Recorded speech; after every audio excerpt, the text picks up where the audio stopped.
What's up, Wayne Barron here with Coding Source, and today we are inside of SQL Server inside of our VM workstation.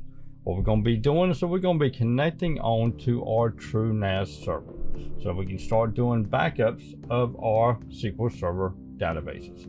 So how we do that is first we got to find out where the or if it is accessible for us. So we're going to type in net view / dart nas /off, and there we go. So it is available for us. So what we're going to do now is that we're going to create a share for that.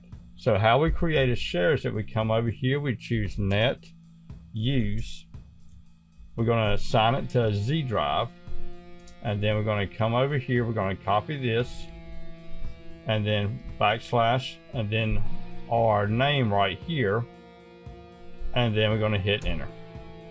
The command completed successfully. So now all we have to do is type in Z, and now we can access the drive. I am Wayne Barron for CFF Coding Source inside of VMware with our Windows 2016 core server connecting on to a TrueNas Scale. Y'all have a good one now. Bye bye.